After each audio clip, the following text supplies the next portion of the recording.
الله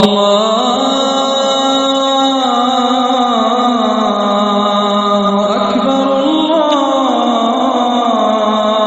أكبر الله أكبر الله أكبر.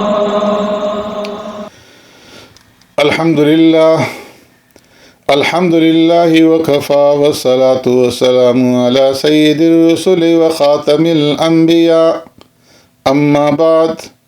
معزز سامعین و ناظرین، حج کے واجبات میں سے جو چھٹا واجب ہے وہ طواف وداع ہے.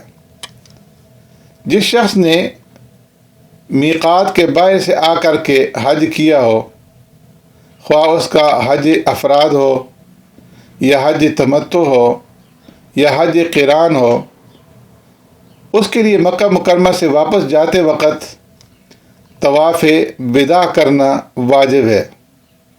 اس طواف وداع میں بھی طواف کے دوران ان 7 باتوں کا خیال رکھنا ضروری ہے جنہیں اس سے پہلے میں طواف زیارت کے اندر بیان کر چکا ہوں. بہتر یہ کہ طواف وداع اس وقت کیا جائے جب آدمی مکہ مکرمہ سے روانہ ہونے والا ہو. اگر کوئی عورت طواف زیارت یعنی جو طواف فرض ہے اس طواف زیارت کے کرنے سے فارغ ہو چکی ہو اور طواف وداع سے پہلے اسے حیض یا نفاس آ جائے تو اس پر طواف وداع واجب نہیں رہتا، بلکہ وہ طواف وداع کیے بغیر مکہ مکرمہ سے واپس جا سکتی ہے. اسی طرح نابالغ بچہ پر بھی یہ طواف وداع واجب نہیں ہے. طواف زیارت کے بعد جو بھی نفلی طواف کیا گیا ہو وہ خود بخود طواف وداع کے قائم مقام ہو جائے گا اور یہ واجب جو ادا ہو جائے گا. مثلا کوئی شخص طواف زیارت کے بعد مکہ مکرمہ میں رہا، اس نے ایک یا ایک سے زیادہ نفلی طواف کیے، لیکن مکہ مکرمہ سے نکلتے وقت اسے طواف وداع کا موقع نہ ملا، تو آخری نفلی طواف خود بخود جو ہے وہ طواف وداع کے قائم مقام ہو جائے گا اور اس کا یہ واجب جو ہے وہ ادا ہو جائے گا. طواف وداع کے اندر بھی طہارت وغیرہ کی شرائط کے ساتھ خالی طواف کی نیت کرنا کافی ہے.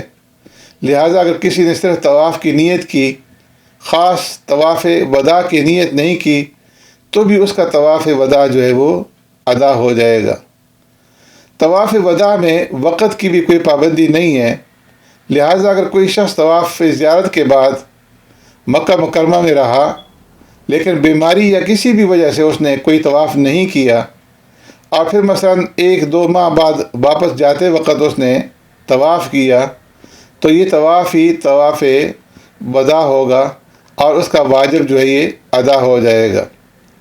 تو حج کی 6 واجبات ہیں جو میں نے الگ الگ سے ایک ایک کر کے آپ کی خدمت میں پیش کیے ہیں.